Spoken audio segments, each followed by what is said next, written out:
Ғарышта от, құпияны ашу. Бірінші экспедиция. Алексей тәжірибелі ғарышкер. Ол халықаралық ғарыш станциясында бірнеше ай өткізіп түрлі зерттеулер жүргізді.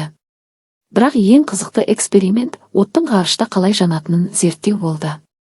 Ол бұл тәжірибені ерекше күткен еді. Өйткені жерде жалын жоғары қарай көтерілсе, ғарышта ол қалай таралатынын түсіну нағыз ғылыми жұмбақ.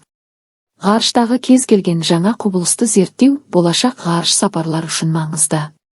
Алексей бұл миссияның маңыздылығын толық түсінді. Бірінші жалын.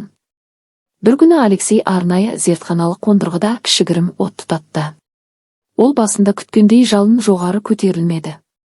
Оның орнына от кішкентай, мінсіз дөңгелек сфера болып жанды. Бұл таңғаларлық көрініс еді. Жерде көріп жүрген оттың ешқайсысы бұлай жанбайтын. Ғарыштағы жалынның пішіні ауырлық күшінің болмауынан өзгеше.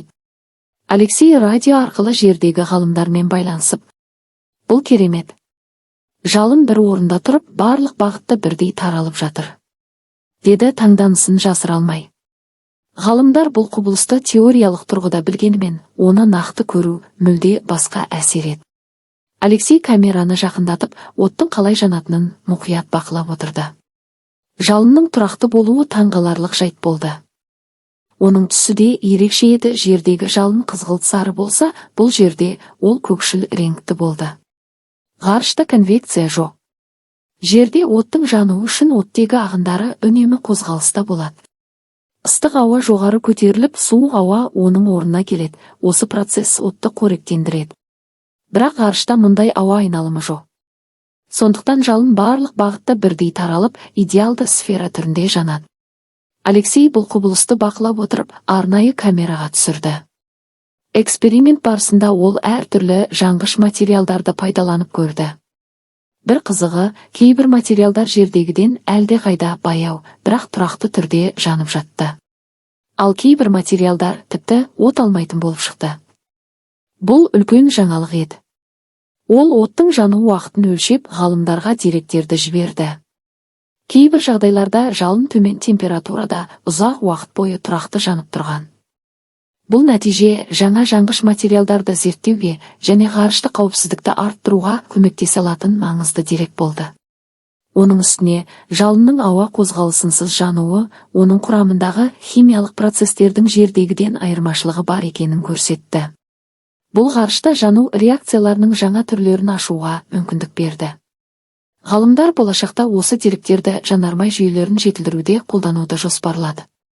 Ғылыми маңыздылығы. Бұл тәжірибенің нәтижелері маңызды болды.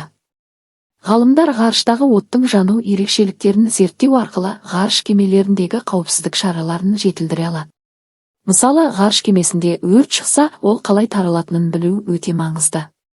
Жерде өртті сөндіру үшін ауа ағынын шектеу жеткілікті болса, ғарышта бұл әдіс жұмыс істемейді. Осы тәжірибелердің арқасында ғалымдар жаңа сөндіргіштерді жасауға кірісті. Сонымен қатар, төмен температурада жанатын оттың ерекше қасиеттері химия саласында жаңа материалдар әзірлеуге көмектесуі мүмкін еді. Алексейдің эксперименттері ғылымға үлкен үлес қосты. Бұдан бөлек, ғарышта оттың баяу жануы жанармайды тиімді пайдалану жолдарын дамытуға көмектесті. Болашақта ғарыш аппараттарын отынмен жабдықтаудың жаңа тәсілдері пайда болуы мүмкін.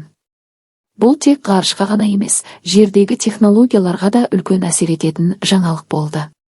Қорытынды. Алексейдің эксперименті сәтті өтті.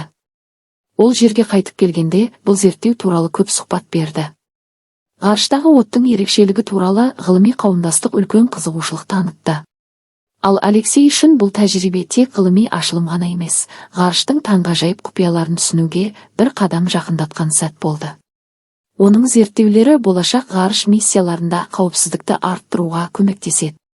Бұл ғылым мен технологияның дамуына жасалған үлкен қадам.